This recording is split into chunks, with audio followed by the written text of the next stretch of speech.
வணக்கம், good morning, happy morning, wonderful morning. இன்னைக்கு ஸ்டாய்சிசமோட ஒரு பிரின்சிபல் எடுத்து பேசலாம்னு நினச்சேன். நம்ம எக்ஸ்டர்னல் திங்ஸ் நம்மளை அஃபெக்ட் பண்ணுறதுனால தான் நம்மளுக்கு ப்ராப்ளமே வரும் அப்படின்னு நம்ம நினைக்கிறோம். அது இல்லவே இல்லை. உங்கள் எக்ஸ்பெக்டேஷன்ஸ் தான் உங்களுக்கு ப்ராப்ளமாக வரும். உங்கள் எக்ஸ்பெக்டேஷன்ஸ் உங்கள் கண்ட்ரோலில் இருந்தால் உங்கள் ப்ராப்ளம் வரவே வராது. Your mind pressure comes from expectations. அந்த எக்ஸ்பெக்டேஷன்ஸே இல்லாமல் நீங்கள் ஆடினீங்கன்னா ஒரு நல்ல லைஃபை ஆட முடியும். இதை உங்களுக்கு கிரிக்கெட் பிடிக்கும்னால ஒரு சித்து இன்டர்வியூ வச்சு சொல்கிறேன். சித்துவும் வேறு யாரோ ஓப்பன் பண்ணுவாங்க. இந்தியா ஒரு பெரிய ஸ்கோரை சேஸ் பண்ணணும். அந்த பெரிய ஸ்கோர் சேஸ் பண்ணுறச்ச முதல் விக்கெட் விழுந்துடும். சித்து கண்ண மூடின்னு வீசிட்டே இருப்பார். பால் பேட்டில் படுறதான்னு பார்க்காமையே. டிராவிட் வருவார். டிராவிட் சித்துட்ட என்ன சொல்லுவான், டிராவிட் வயசில் சின்னவர். சித்துட்ட என்ன சொல்லுவார்னா, நீ ஏன் ஒரு பாலையும் கண்ண முடின்னு வீசுகிற, ஸ்கோர் போர்டை நாத்திட்டு play one ball at a time. ஒரு பாலை எப்படி ஆடணுமோ அது மாதிரி ஆடிட்டே போகணும். வென் வி கெட் க்ளோஸர், நம்ம க்ளோஸராக வரைச்ச மேட்ச் ஜெயிக்கிறோமா தோக்குறோமான்னு நம்ம பார்த்துடலாம். Each ball by its merit ஆடுனாரு.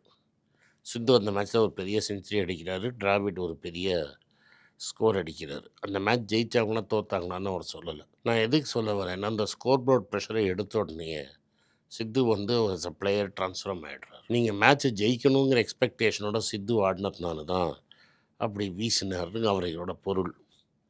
அந்த ஸ்கோரை எடுத்துகிட்டு each ball in its merit ஆடினச்ச சித்துவோட கேமே ட்ரான்ஸ்ஃபார்ம் ஆகிடுச்சு. நம்ம வாழ்க்கையிலையும் அதே மாதிரி தான். நீங்கள் மார்க் வாங்கணுங்கிற ப்ரெஷரோட எக்ஸாம் எழுதினீங்கன்னா டெஃபினட்டாக ஃபால்டர் ஆகிடுவீங்க, மார்க் வாங்க மாட்டீங்க.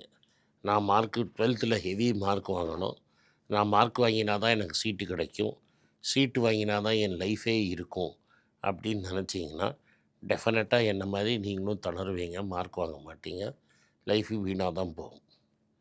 அதுக்கு பதிலாக நம்மளுக்கு என்ன தெரியும், நம்ம என்ன படிச்சிருக்கோம், வந்தால் பதில் எழுதுவோம், வரலன்னா போனால் போகுது அப்படின்னு விட்டு படித்ததுக்கு மட்டும் எக்ஸாம் எழுதினீங்கன்னா definitely you will do far better. கரெக்டாக நம்ம இந்த ப்ரிப்பரேஷன் கரெக்டாக இருந்துட்டு ஒரு 1 டே பிஃபோர் கம்ப்ளீட்டாக நிறுத்திட்டு ரிலாக்ஸ்டாக போய் எக்ஸாம் எழுதினீங்கன்னா that is the best effort you can give. 360 நாள் இருக்குது ஒரு எக்ஸாம் ப்ரிப்பேர் பண்ணுறதுக்கு. அதை விட்டு கடைசி நிமிஷத்தை ப்ரிப்பேர் பண்ணிங்கன்னா இது மாதிரி தான் முடியும். அன்ஃபார்ச்சுனேட்லி நம்ம சிஸ்டம் எப்படி இருக்குன்னா, எக்ஸாம் எழுதி வாந்தி எடுக்கிறது சிஸ்டம் தான் நம்மளுது. ஆக்சுவலி அது தப்பான சிஸ்டம். அது மாதிரி ஒரு சிஸ்டம் இருக்கிறதுனால மெமரி பவருக்கு தான் உங்களோட இதில் மார்க். எந்த ஃபார்முலா எப்படி டப்பா அடிச்சிருக்கீங்க, ஹிஸ்ட்ரி லெசனில் எப்படி டப்பா அடிச்சிருக்கீங்க, அனலிட்டிக்கல் ஸ்கில்ஸுக்கு நம்ம சொசைட்டியில் மார்க்கு கிடையாது. ஆனால் லைஃப்பில் மெமரி கான்டெஸ்ட் கிடையாது. நீங்கள் வேலை பொறுத்த ஒர்க் பண்ணுறச்ச, உங்கள் கேரியர் டெவலப் பண்ணுறச்ச உங்களோட மெமரி கான்டெஸ்ட் கிடையாது. இது உங்களுக்கு தெளிவாக புரிஞ்சிருச்சுன்னா லைஃப்பில் நல்லா பண்ணுவீங்க. ஆனால் நம்ம 10th 12th காலேஜு எழுதுகிற ப்ரெஷரில் public pressure on to perform with people around you நம்மளை கொண்டு போய் குழியில் சொருகிடும். நிறைய பேர் வாழ்க்கை அது மாதிரி போயிடுது. பல குழந்தைங்க அவங்க லைஃப்பையே சாக்ரிஃபைஸ் பண்ணிடுறாங்க. ஏன்னா அந்த லோவர் லெவலில் பவர்ட்டிலேருந்து பிரேக் ஃப்ரீ ஆகிறதுக்கு எப்படியோ டாக்டர் படித்தா நல்ல வேலை கிடச்சிரும், நல்ல சம்பளம் கிடச்சிரும், ஓஹோன்னு ஆகிடுவாங்க அப்படிங்கிற எக்ஸ்பெக்டேஷனால் வர ப்ரெஷர் தான் இது. ஸோ வாழ்க்கையில் நீங்கள் ஆடுறச்ச எக்ஸ்பெக்டேஷனை எடுத்துகிட்டு ஆடுங்க. ஏன்னா இந்த எக்ஸ்பெக்டேஷன் தான் எக்ஸ்டர்னல் திங். அந்த எக்ஸ்டர்னல் திங் தான் அவங்க மேலே ப்ரெஷர் போடுது. நம்மளுக்கு தலையெழுத்து இருந்தால் நம்ம டாக்டர் ஆகிறோம், தலையெழுத்து இல்லைன்னா டாக்டராக போகிறது. பட் நம்மளை டெஸ்ட் பண்ணுற சப்ஜெக்டில் நம்ம கரெக்டாக புரிஞ்சுட்டு இருக்கோமாங்கிறது தான் முக்கியம். அதை புரிஞ்சுட்டு இருந்தோம்னா லைஃப் லாங் கூட வரும் அது. இன்றைக்கி ஓஹோன்னு எக்ஸாமை நீங்கள் எழுதி மார்க்கை வாங்கி போய் எக்ஸாமில் சேர்த்து அடுத்த நாளைக்கு காத்தால் அது என்ன படித்தோங்கிறதே மறந்துட்டோன்னு வைங்க, அதை படிக்காமல் இருப்பதே மேல். ஒரு சப்ஜெக்டை படித்து புரிஞ்சுக்கிறதுக்கு தான் நம்ம இருக்கோம். தெர் இஸ் நோ சப்ஜெக்ட் அது உங்களுக்கு புரியாமல் கிடையாது. நம்ம எவ்வளோ எஃபர்ட் போடுறோம், நம்ம எவ்வளோ நேரம் அதோட மல்யுத்தம் போடுறோம், எவ்வளோ நேரம் அதோட ஸ்ட்ரகிள் பண்ணுறோம் அப்படிங்கிறது.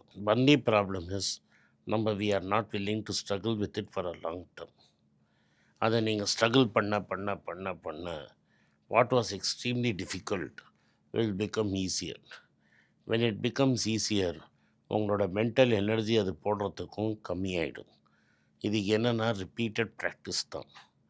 நீங்கள் எக்ஸசைஸ் பண்ண பண்ண பண்ண பண்ண நீங்கள் பண்ணுற எக்ஸசைஸ் உங்களுக்கு சிம்பிளாகிற மாதிரியே தான் படிப்புலையும்.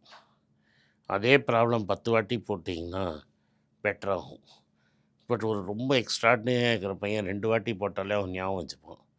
சில பேர் 10 வாட்டி போடணும், சில பேர் 50 வாட்டி போடணும். ஆனால் 100 வாட்டி 50 வாட்டி போட்டாங்கன்னா அந்த கொஸ்டின் பேப்பரை யார் வேணால் சால்வ் பண்ணிடலாம். நம்ம எஃபர்ட் போட தவிக்கிறதும் நம்மளுக்கு நல்ல கோச்சிங் இல்லாததுனால தான் காரணம். இன்றைக்கி உங்களுக்கு இது எல்லாமே நெட்டில் இருக்குது. நீங்கள் அந்த எக்ஸ்பெக்டேஷன்ஸ் எடுத்து எக்ஸ்டர்னல் ப்ரெஷரை எடுத்துட்டிங்கன்னா லைஃபுங்கிறது ரொம்ப சிம்பிள்.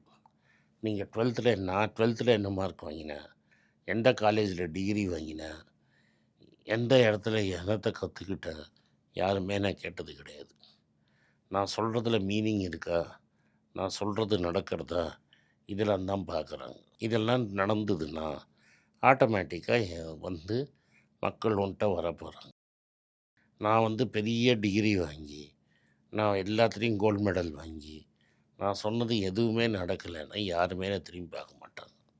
இதுதான் உலக யதார்த்தம். அதனால் நம்ம ப்ராக்டிஸ் பண்ணுறத ஒழுங்காக படித்து, ஒழுங்காக கரெக்டாக பார்த்து, ஒழுங்காக இதை பண்ணோன்னா நம்ம லைஃபு நல்லா இருக்கும். ப்ரெஷரும் கம்மி.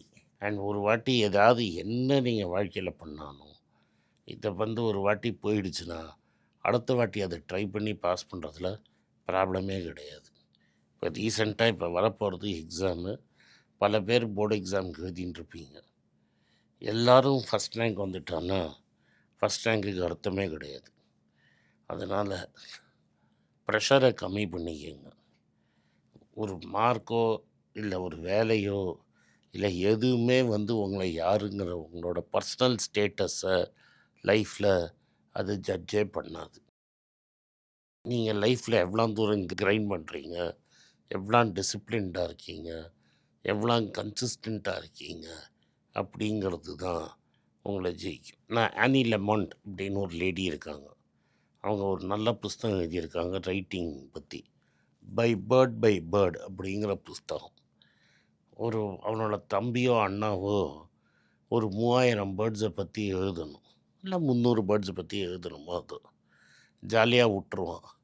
கடைசி 4 நாள்லேயோ 5 நாள்லேயோ அந்த ப்ராஜெக்டை முடிக்கணும். அவங்க அப்பாட்ட அழுவான். அந்த அப்பா என்ன சொல்லுவார்னா, ஒரு பறவை ஒரு சமயத்தில் எழுது 300 பறவை போயிடுங்கிறாரு. அது மாதிரி தான் வாழ்க்கை. 1 step at a time, 1 problem at a time, 1 question at a time நீங்கள் சால்வ் பண்ணிங்கன்னா வாழ்க்கை ரொம்ப சுவையாக இருக்கும். அதை விட்டுட்டு நீங்கள் முக்கால்வாசி நேரம் வைல் அவுட் பண்ணிவிட்டு லைஃப்பை ரொம்ப உங்களே ப்ரெஷர் பண்ணிக்காதீங்க. அது லைஃப்பை ரொம்ப கஷ்டப்படுத்தும். நன்றி, வணக்கம். இந்த வீடியோ உங்களுக்கு பிடிச்சிருந்துன்னா இந்த வீடியோவை லைக் பண்ணுங்கள், எங்கள் சேனலை சப்ஸ்கிரைப் பண்ணுங்கள், பெல் நோட்டிஃபிகேஷன் தட்டுங்க. இந்த வீடியோவை முடிஞ்சால் உங்கள் சொந்தக்காரங்களுக்கும் ஃப்ரெண்ட்ஸுக்கும் அனுப்புங்க, அவங்கள பார்க்க சொல்லுங்கள். நன்றி, வணக்கம். குழந்தைங்களுக்காக ஒரு புஸ்தகம் லான்ச் பண்ணோம். அது ரொம்ப சக்ஸஸ்ஃபுல்லாக இருக்குது. யாருக்கெல்லாம் அந்த புஸ்தகம் போகணுமோ எங்கள் டீமுக்கு கான்டாக்ட் பண்ணுங்கள். கீழே இருக்கிற நம்பர்லேயும் வெப்சைட்லேயும் கான்டாக்ட் பண்ணிங்கன்னா உங்களுக்கு அந்த புஸ்தகத்தை நீங்கள் வாங்கிக்கலாம். மற்ற எங்கள் புஸ்தகமும் அவைலபிள். எங்கள் வெப்சைட் மூலமாகவும் வாங்கலாம். கீழே இருக்கிற வாட்ஸ்அப் நம்பர்லேயும் மெசேஜ் அனுப்பலாம். நன்றி, வணக்கம்.